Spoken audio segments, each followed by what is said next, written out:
तो आप लोग इस गरीब के लिखने पर गौर फरमाकर और एक दिल होकर इनके राक्षसी पाप को छुड़ाइए।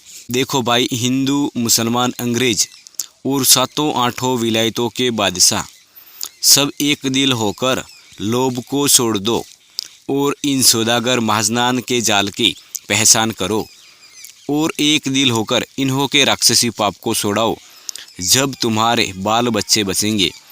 नहीं तो यह सौदागर महाजनान ऐसे है कि सबको गारत कर देंगे। सो इन्हों के ऐसे ऐसे जाल है। इस गरज से यह किताब जगत हितकार ने बनाई है कि इन्हों के जालों से वाकिफ होकर इनका बंदोबस्त करो ताकि तमाम लोगों को सुख प्राप्त हो। वरना यह जादूखोरा ऐसे है कि सबको आपस में लड़ाकर मार देंगे और धन सातों आठों बादशाहतों का ले लेंगे। क्योंकि पहले ज़माने में राजा रावण ने राक्षसी विद्या का पाप चलाया था। उस जमाने में दुनिया की थोड़ी थोड़ी बुद्धि भ्रष्ट हुई थी, परंतु उस जमाने में राजा रावण ने शनिश्चर जी महाराज को राक्षस विद्या के पाप से समामुख कल्पाया था और तकलीफ दी थी।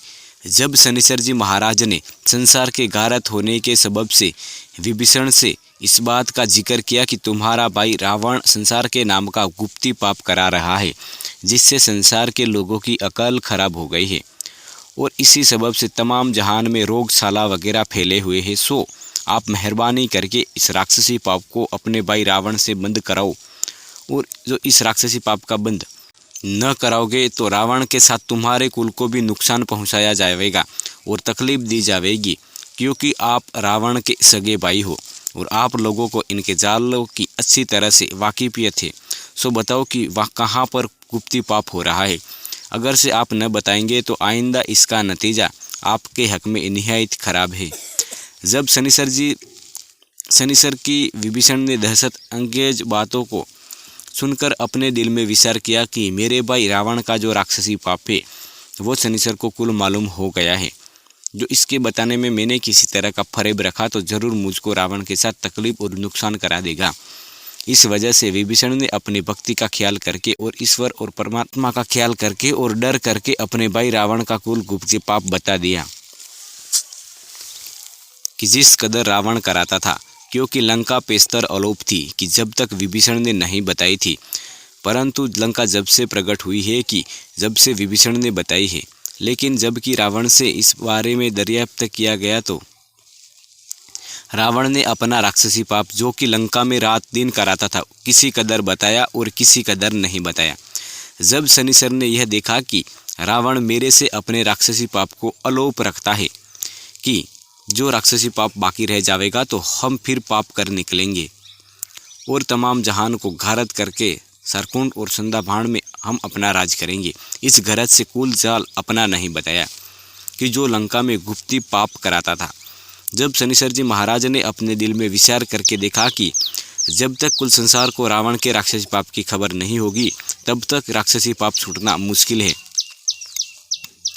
इस वजह से शनिश्चर ने रावण के राक्षसी पाप की सरसा कुल जहान में कर दिया।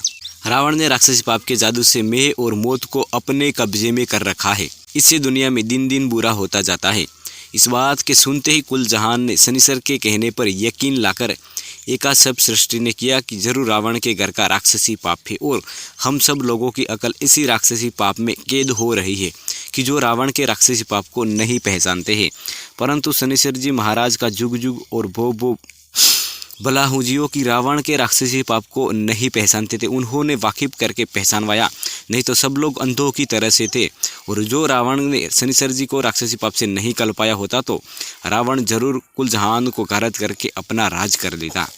बलराजा के बाद से इन सौदागर महाजनान ने भी रावण, हन्नाकंस वगैरह की तरफ से राक्षसी पाप चलाए हैं, परंतु पाप तो वो का वही है, लेकिन नाम इन्होंने भी बदल कर रखा है, जिसको तमाम हिंदू, मुसलमान और सब लोग कलयुग कहते हैं।